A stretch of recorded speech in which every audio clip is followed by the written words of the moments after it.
Timing is always very important. Sabi nila, an ounce of prevention is better than a pound of cure. Isang napakatanda ng kasabihan. Kung ang pagkilos ng tao ay nagawa niya bago magkaroon ng problema, mas marami siyang matitipid na oras, lakas, o kaya ay resources, kesa kung susundan na lang niya na natapos na yung problema. Ang pag-aaral po natin ngayon, late lessons, or lessons usually learned too late in life. Ano ba yung mga bagay na kuminsan ay huling-huli na para malaman, kaya importanteng alamin na habang may panahon pa. Salamat Panginoon dahil kayo Diyos na tugon sa aming mga suliranin, sa aming mga tanong. Kayo ang katapat ng lahat ng aming mga pagdududa, kayo ang katapat Lord ng lahat ng aming kakulangan. Kayo ang pumupuno, nagsasapat sa amin.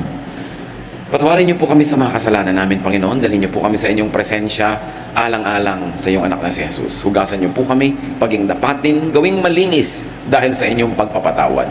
At nawa, sa paglapit namin sa iyo, madala namin kayo, Panginoon, ng mga papuri, mga awit, mga sayaw, pasalamat, ang aming mga handog sa inyo. At kami naman ay humihingi ng pagpapala niyo. Pagpalain niyo kami ng mga salitang nagmumula sa iyong karunungan, salitang magiging gamot ng aming mga kasakitan, kalakasan ng aming kahinaan, liwanag ng aming kadiliman. Ituwid niyo po ang mga kalikuan namin, Panginoon. Palakasin niyo po kami, pagalingin at akayin sa matuwid, maganda at maningning na daan. Lord, be our speaker. Protect us from all harm. Protect us from all works of evil men and evil spirits. Protect even our loved ones as we are gathered here right now. May your mercies prevail. Walk in our midst. May your grace abound. In the name of your Son, Jesus, we pray to you, Father. Amen. Late lessons in life. What are the lessons usually learned too late in life? Although pag sinabi natin too late, we don't really mean wala nang pwedeng mangyari. Pero mas maganda sana kung mas maagang natutunan. Kaya naman, the younger you are, the more benefits you will get in learning these things. Number one is put God in your life as early as possible. Be as godly as possible before you get damaged or ruined. Marami pong mga tao napapalapit lang sa Diyos dahil napupuwersa, naoobliga ng kalungkutan, ng kasakitan, ng kahirapan, ng kung ano-anong mga problema at damage. Mabuti na napalapit sa Panginoon at mabuti naman at ang mga problema at hirap ay naging daan para mapag-isip-isip ang Panginoon at lapitan ng Panginoon. Pero mas maganda sana kung nauuna na tayong lumalapit bago pa dumadating ang mga krisis natin sa buhay.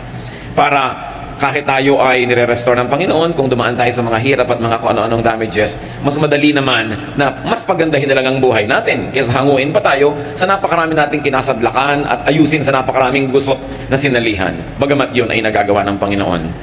Pero napakaganda kung mas maagang nakikilala ang Diyos. Bagamat walang huli, kahit deathbed conversion, yung talagang huling hininga na nung nakakilala sa Panginoon, salamat, maganda yun. Pero mas maaga, mas mabuti. Ecclesiastes 12:1-2. Keep your Creator in mind while you are young. In years to come, you will be burdened down with troubles and say, I don't enjoy life anymore. Someday the light of the sun and the moon and the stars will all seem dim to you. Rain clouds will remain over your head. Sinasabi dito ng mayak na darating ang panahon, tatanda ka rin. Marami ka rin mga bagay na gustong-gusto na ngayon na hindi mo na rin magugustuhan. Mawawalan ka na rin ng gana sa maraming dati ay hilig na hilig mo. Sabi, bago pa man dumating yon, alalahanin mo na ang Diyos. Habang bata ka pa lang, bago dumating yung mga panghihinawa mo at pagkapagod, bago ka maubusan ng lakas, kilalanin mo na ang Panginoon para may lakas ka pang natitira para sa Kanya. Meron ka pang mga panahon na lalalabi para sa paglingkuran at kilalanin at makisalamuha at makipagmamutihan sa ibang mga anak din ng Diyos. Sabi, agahan yan. Kaya tayo mga kapatid, meron tayong napakahalagang misyon ng mga bata sa ating pamilya. Maaring anak mo, apo, pamangkin, kung ano man, habang maaga dalhin sa Panginoon. Isama sa church, enroll sa Sunday school, isama sa mga youth camp, mga daily vacation Bible schools, para maaga ang paglapit nila sa Panginoon. Sabi, train up a child in the way he should go, and when he is old, he will not depart from it. Mas madaling magturo kesa sa mag-repair kung may damage na. While God can restore broken lives, it is infinitely easier just to improve on what is already good. Pangalawa po na lesson na dapat hanggang maaga matutunan, accept and make peace with yourself as early as possible. Meron tayong mga katangian, meron tayong lakas at may kahinaan. Meron tayong mga bagay na talagang kaibig-ibig tungkol sa ating sarili at meron namang sana mas kaibig-ibig pa. Pero mas maaga natin na baguhin yung pwedeng baguhin at tanggapin ng buong puso yung hindi pwedeng baguhin tungkol sa atin, mas giginhawa mas luluwag ang ating buhay. Sure, room for improvement is the biggest room in the world. Marami tayong pwedeng ibahin, baguhin, paasensohin sa ating pagkatao, pero may mga bagay na gano'n na talaga tayo. Tinatanggap tayo ng Diyos, dapat din nating tanggapin ang ating sarili. May mga karunungan na hindi mo siguro mamamaster kasi may iba ka ng master eh. Merong mga physical attributes that will never be yours because you're already possessing attributes that cannot be changed. Mas pinatanggap natin yon, mas maaga, mas matatahimik ang ating kalooban, makakapag-focus tayo sa mas makakalagang misyon ng ating buhay. Psalm 139:14, I praise you because of the wonderful way you created me. Everything you do is marvelous. Of this, I have no doubt. So pinupuri ng may akda ang Diyos dahil daw sa napakagandang paraan ng pagkakalikha sa Kanya. But of course, we know that whoever is singing this and whoever wrote this is far from perfect. Pero sabi niya, pinupuri ko kayo sa ganda ng pagkakagawa niyo sa akin. Kailangan matuto tayo mga kapatid na kilalanin at appreciatein yung maganda at mabuti sa atin. Habang patuloy naman nating inaayos sa tulong ng Diyos yung mga dapat ayusin. Pero meron talagang dapat manang tanggapin. May mga bagay na genetic. Halimbawa, kung talagang predisposed ang pamilya nyo na magkaroon ng diabetes, malaki ng chance na magkaroon mo nun, kasi magalit ka pa sa mga ninuno mo na hindi rin naman nila inimbento yun dahil minana rin nila, tanggapin mo at mabuhay ka sa paraan na pinakamaayos para hindi ka mabigyan ng maximum damage ng karamdaman na yan. May mga bagay na dapat tanggapin, mas tahimik ang ating buhay. Improve what can be improved on and accept what cannot be changed. In other words, as early as possible, be a friend to yourself.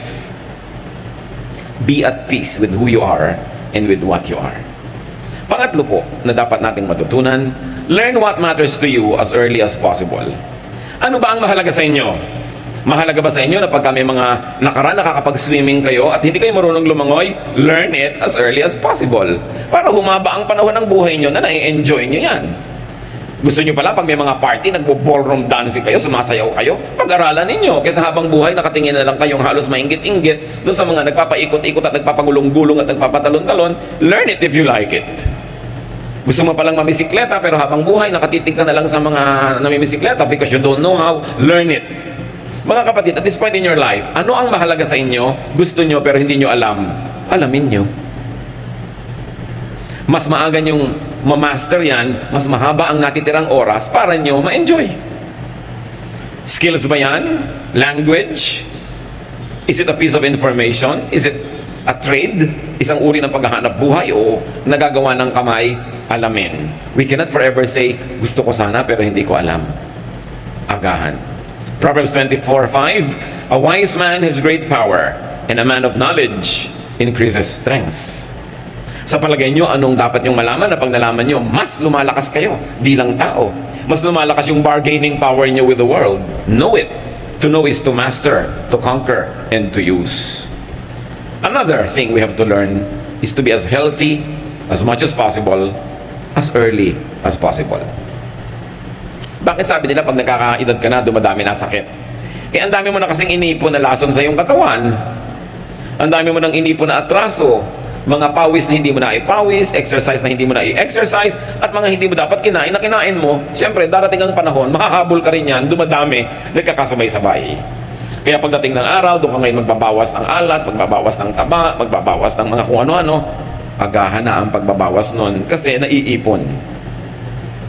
Habang bata ka pa, konting disiplina na sa kinakain mo. Kung sabihin bata naman ako, kasi naiipon, naiiwan sa katawan mo yan eh. Hindi lang naman mahalaga na tumanda at humaba ang buhay. Ang maganda, mahaba ang buhay, pero malusog. Mas na-enjoy mo yon. Sabi ng 1 Corinthians 6:19, do you not know that your body is a temple of the Holy Spirit who is in you, whom you have received from God? Isipin ninyo na yung Espiritu ng Diyos na walang hanggan, walang katapusan, napakamakapangyarihan, nakatira sa ating katawan.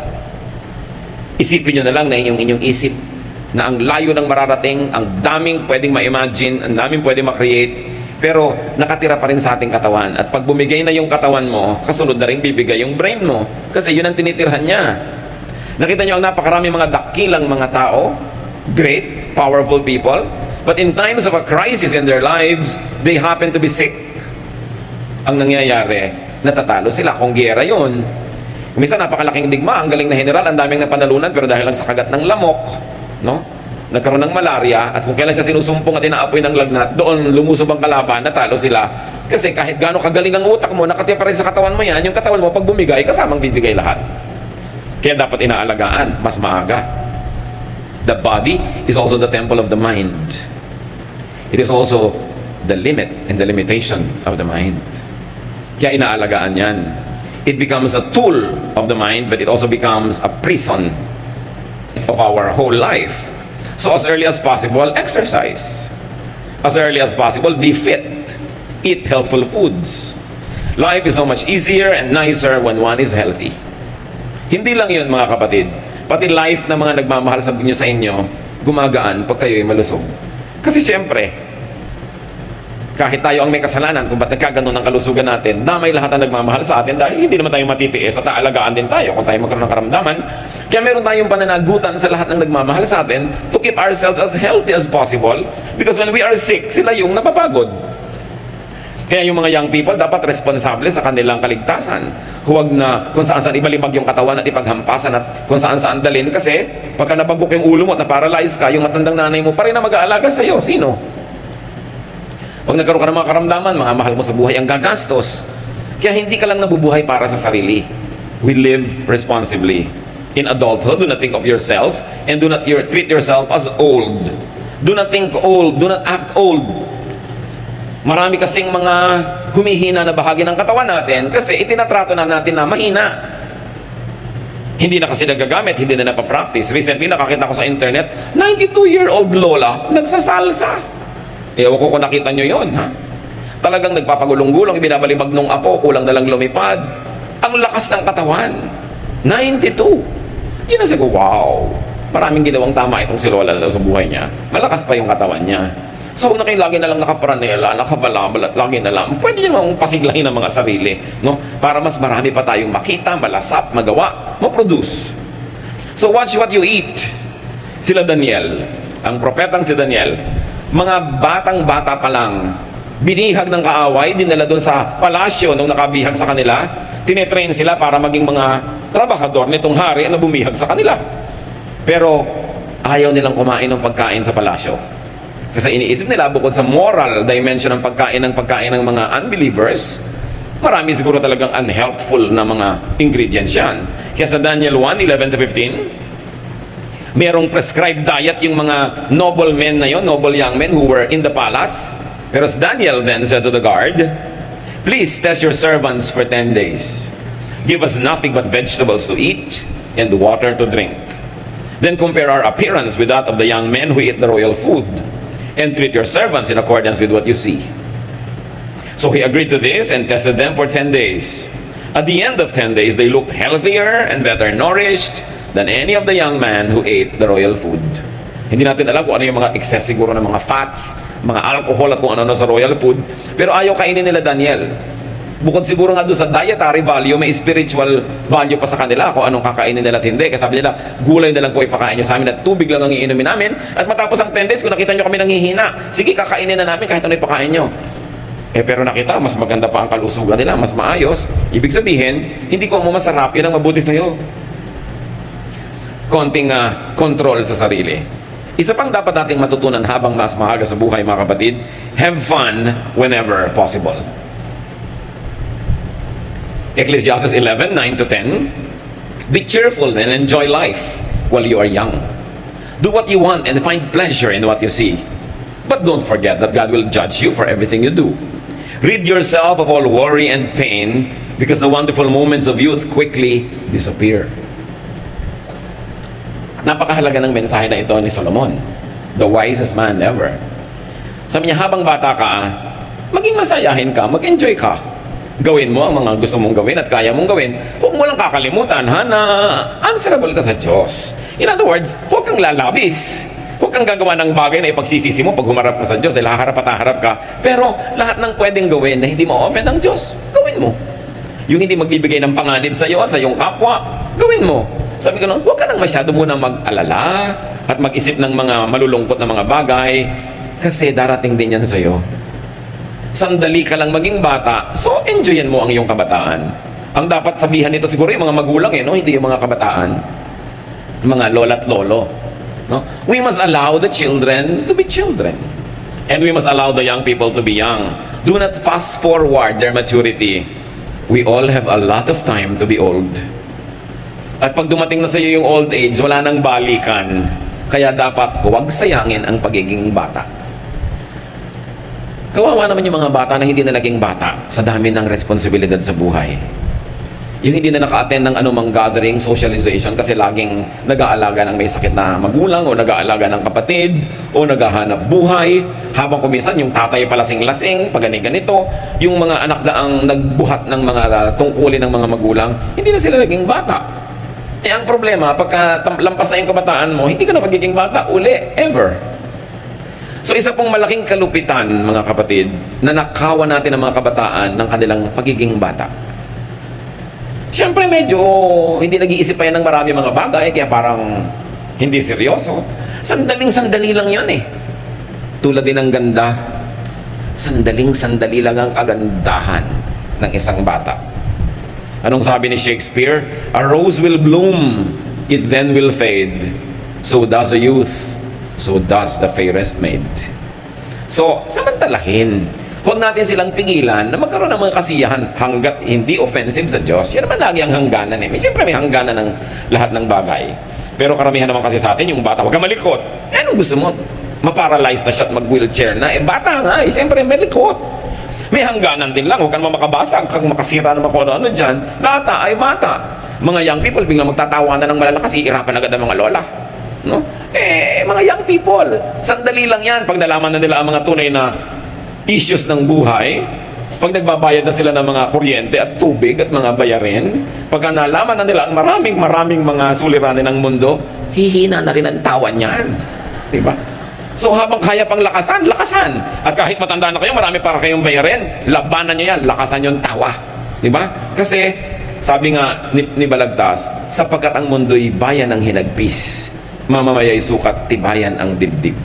Marami talagang dumadating na problema. So, tuwing pwede, magsaya ka. Kasi may mga panahon sa buhay natin, ibigin mo man, talagang mahirap magsaya.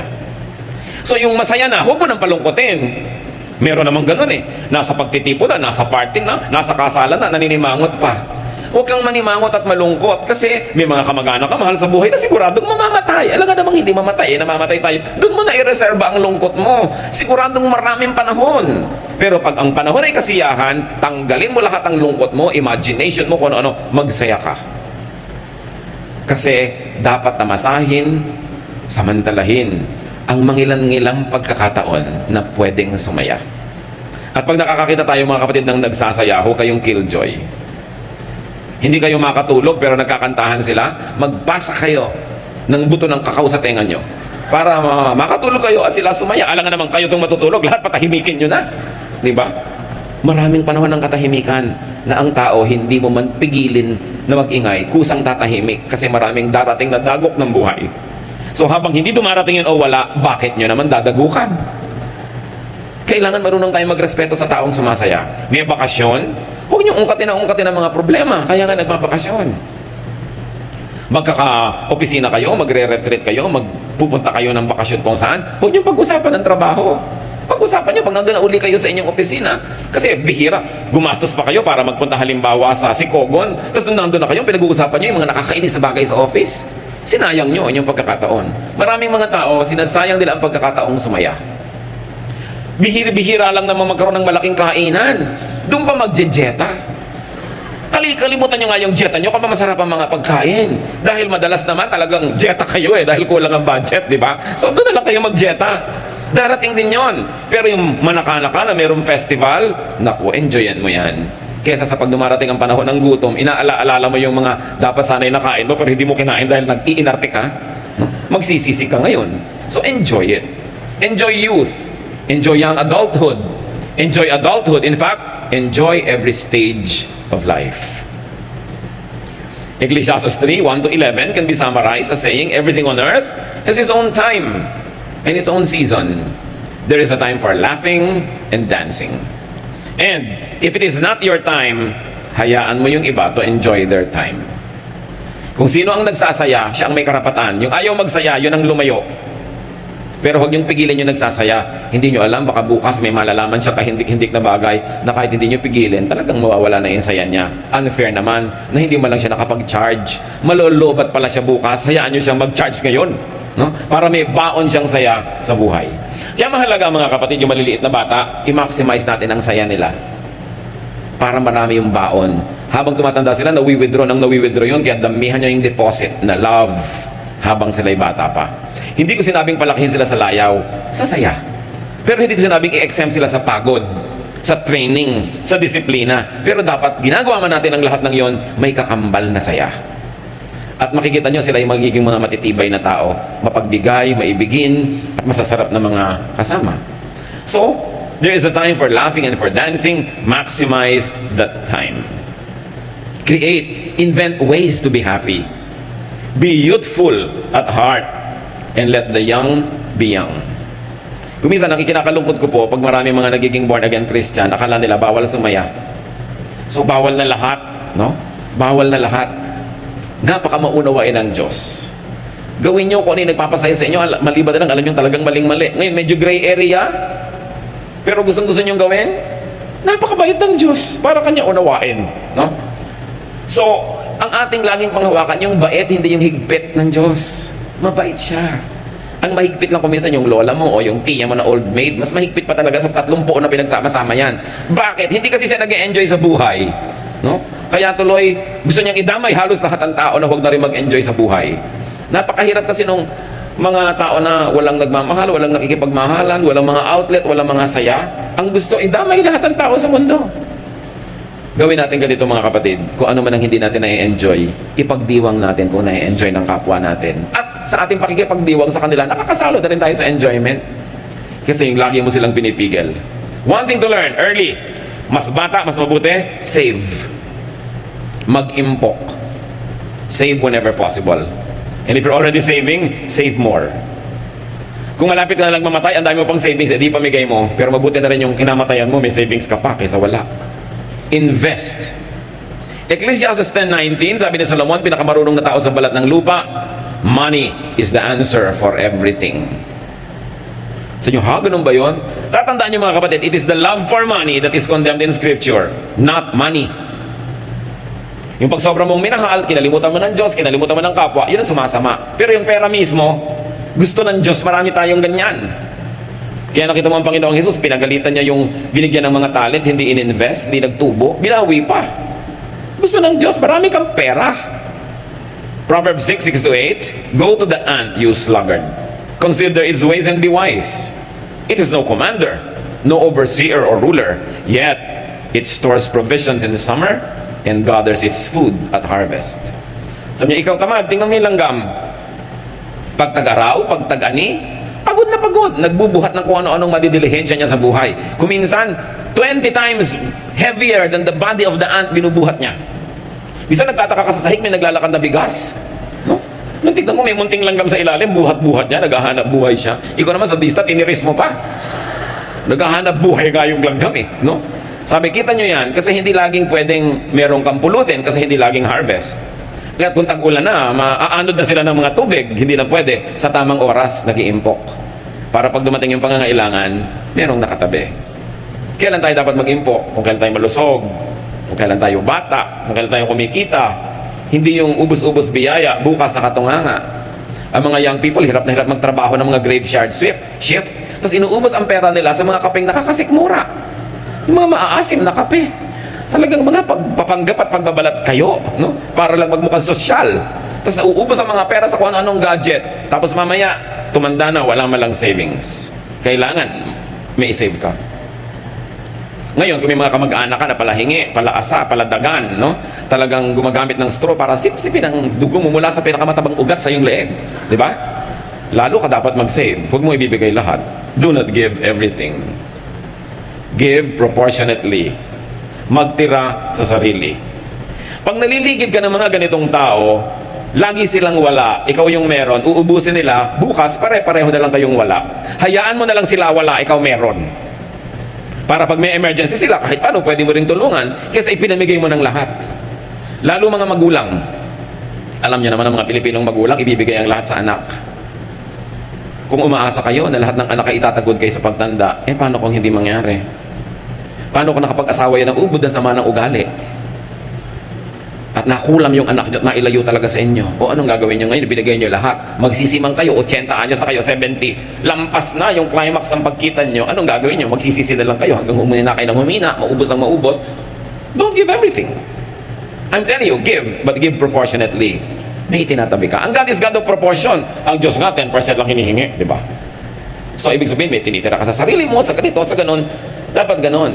Kung kayo'y kumikita-kita, medyo katanghali ang tapat ng inyong buhay, walang ginawa ang mga kamag-anak nyo kundi manghingi, paano kayo magkakaroon? Ipinapayo ko lagi sa iba, maghulog kayo ng lote. Maghulog kayo ng anumang bagay na alam lahat ng kamag-anak nyo may hinuhulugan kayo, therefore, hindi nila kayo dapat obligahin na lagi magbigay sa kanila dahil may hinuhulugan kayo. Tapos pagdating ng panahon, di ibenta nyo, parang savings, parang forced savings.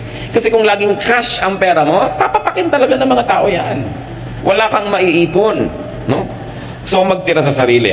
At habang maaga, lalo't kung naniniwala kayo, get a good health insurance coverage. Mabuti na yung nagkakasakit kayo, ang inaalala nyo lang paano gagaling, hindi yung paano magbabayad.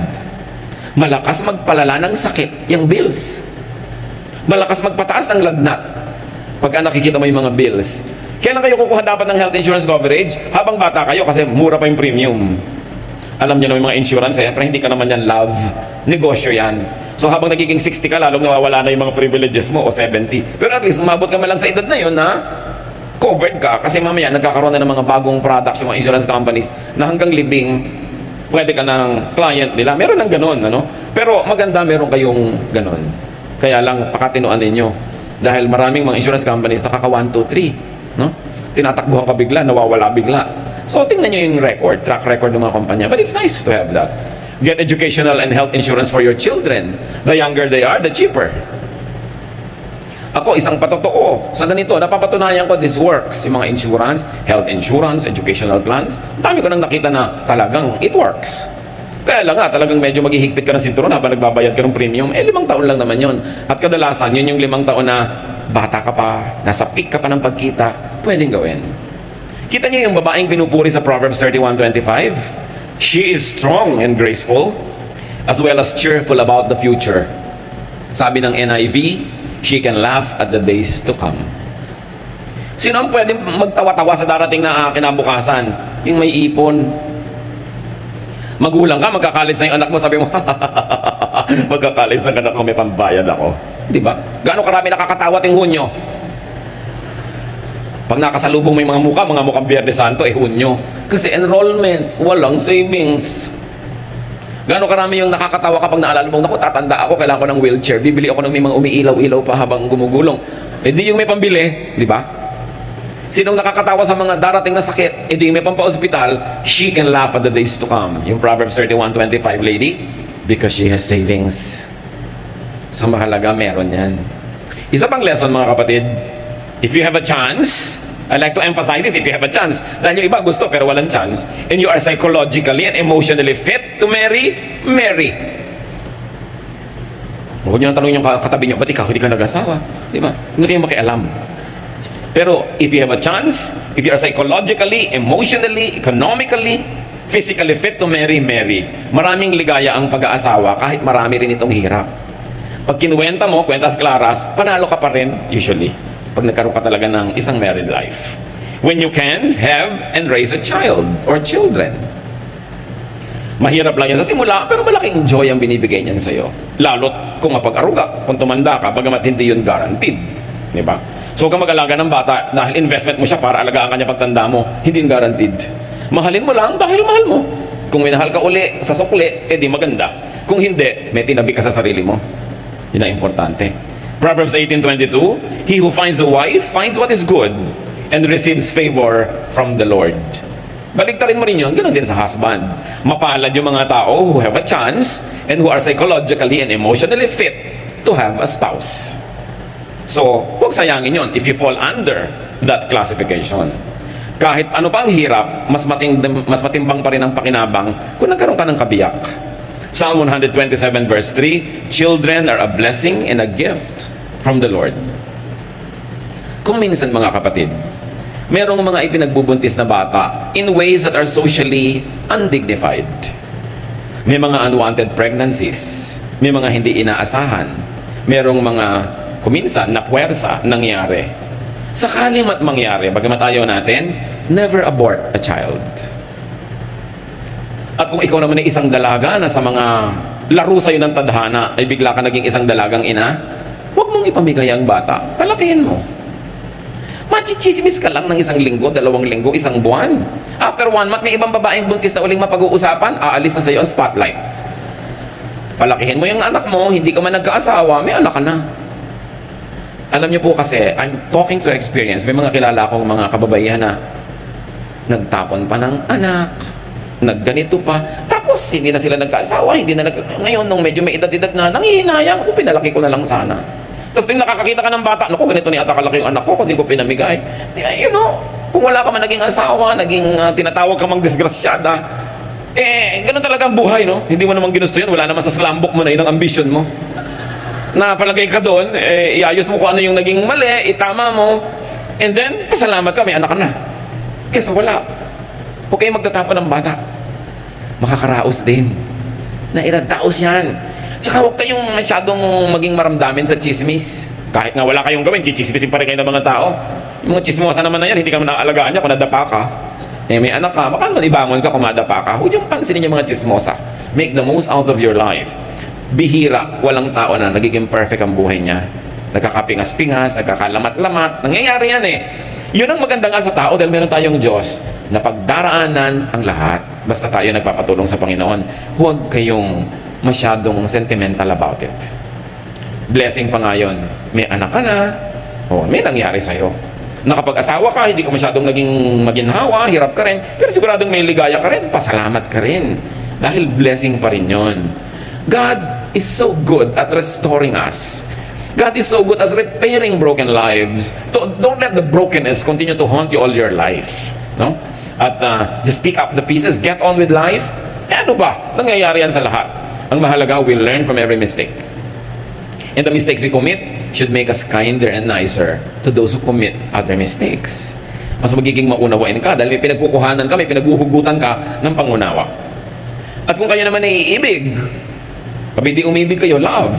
Never mind not being loved back. Meron kayong mahal, kaopisina nyo, talaga namang lahat ng bonus nyo, inapanulan yung kaldero, binibigay nyo sa kanya, pero hindi pa rin kayo pinapansin, ibigay nyo pa rin. Alam nyo yung nagmamahal, mas masaya naman nyo kaysa doon sa minamahal eh. Kayo yung nagmamahal, hindi man kayo suklian ng pagmamahal, magmahal pa rin kayo, at least naranasan nyo magmahal. Diba? Kaysa sa hindi na kayo minahal, hindi pa kayo nagmahal, di wala na kayong naranasan. It's alright to love and not be loved back. Because loving by itself gives you a lot of happiness. Kung sinuklian pa, kahit konting pagtingin, malay nyo naman. So huwag kayong matakot umibig. Yung mga nabigunan ng mga 18 beses, may mga 18 pa ulit na lalabi. Ubusin nyo. Diba? Huwag kayong sobrang nadala, naging playing safe, ayaw nyo na. Buhay pa kayo eh. Ba't umaayaw na kayo? Malay nyo naman, dito sa ika-27 pag-ibig, yan na talaga matupad ang mga pangarap nyong ilakad hanggang altar. Habaan nyo ang lakad, mula pa lang doon sa Harrison, maglakad na kayo para makabawi kayo, no?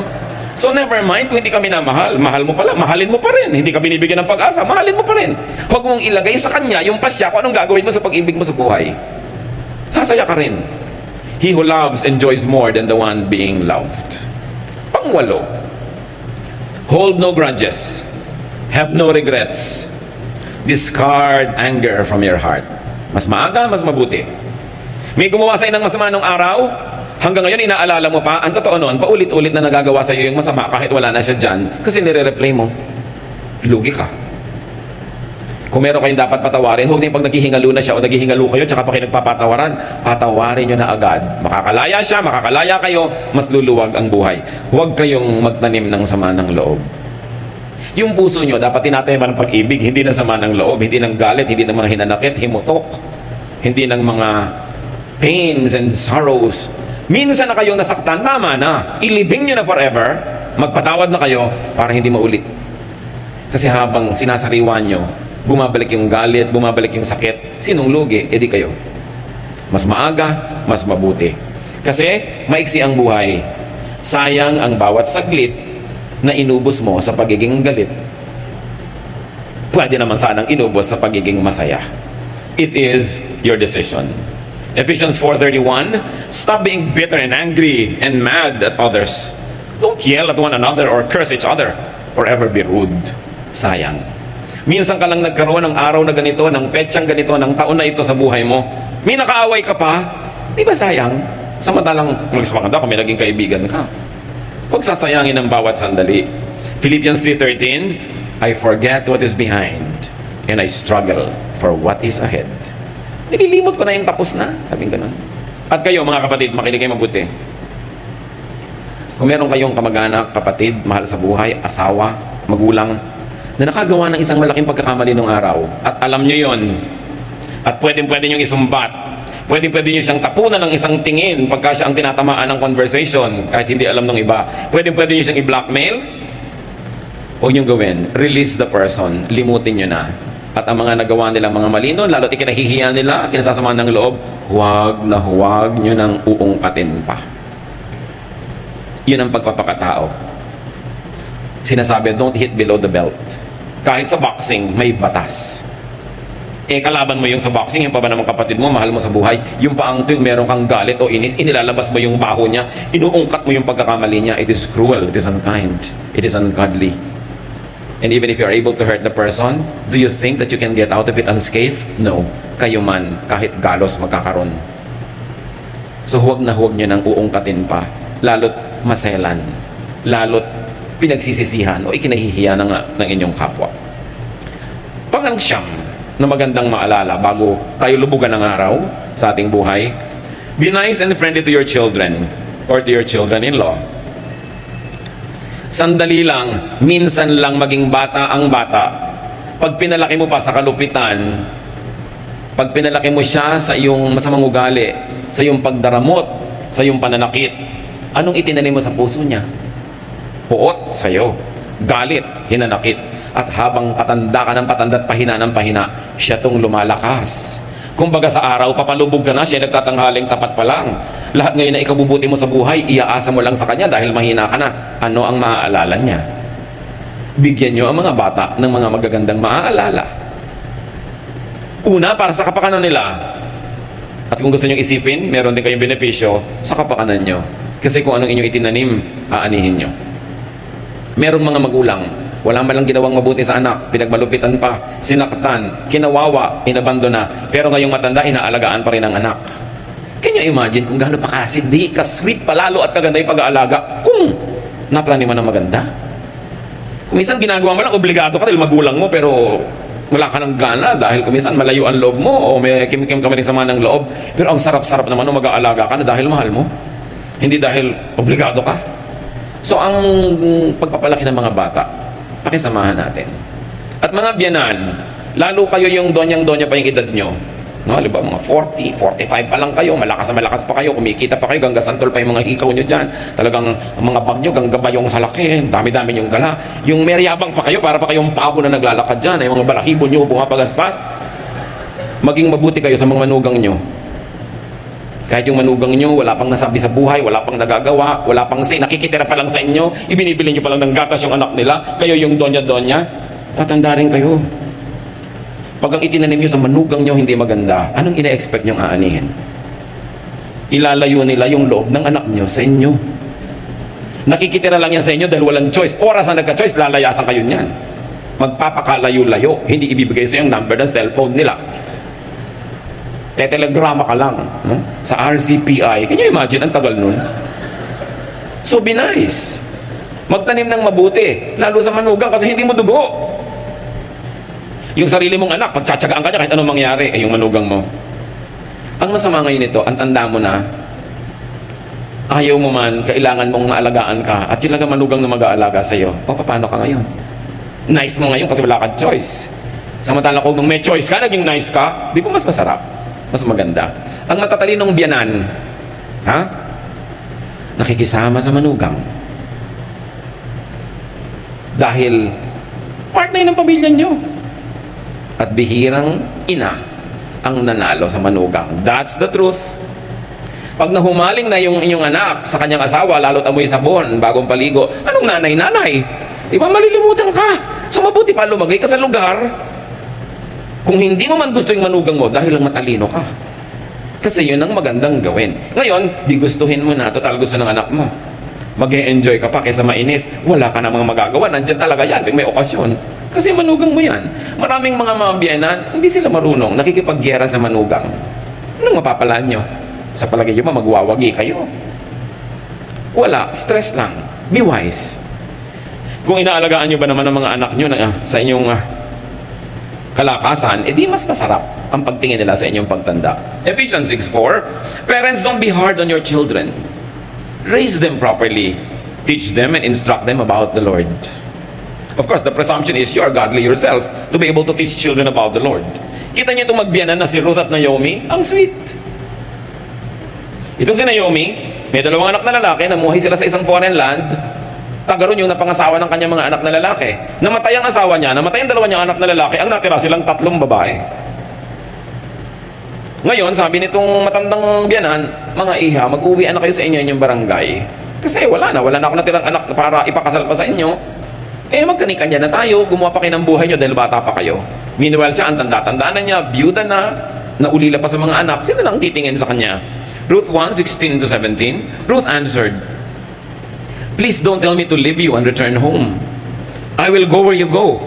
I will live where you live. Your people will be my people. Your God will be my God. I will die where you die and be buried beside you. May the Lord punish me if we are ever separated, even by death. Mga biyanan, sasabihin kaya ng manugang nyo sa inyo yan. Ang ganda, di ba? Ayaw siyang bitawan ng manugang kahit wala na yung asawa na anak niya. Kasi sila, may sariling relasyon na na-develop. Nagmamahalan sila bilang magbiyanan. So hindi lang sila artificially put together by this common man in their life, the son and the husband, but they have developed a friendship between them na wala na yung lalaki, tuloy pa rin sila. Mahusay na babae. Pareho sila. Mga manugang, makisama rin kayo sa inyong mga biyanan.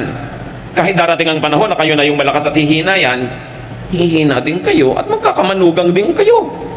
Papaikot-ikot lang yung cycle na yan. At saka syempre, tumanaw ka ng utang na loob sa biyanan mo. Kung minsan napag-aral yung asawa mo, kaya ang yabang-yabang mo ngayon, maganda buhay nyo. Sino ba nagpa-aral dyan? Sino nagpalaki dyan? Di ba yung biyanan mo? Wala ka naman participation dyan. Ngayon, ikaw, aani ka na.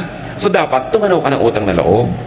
At sino pa man naman ang dapat mag-adjust? Hindi yung bata, natural. Kung may konting mga bisyo yung biyanan mo, may mga ugali, ikaw na mag-adjust. Ikaw naman tong bata Lumagay ka rin sa lugar. Pareho kayong lalagay sa lugar, sasaya kayo. At hindi nyo hahatiin ang puso ng isang lalaki na common to the two of you.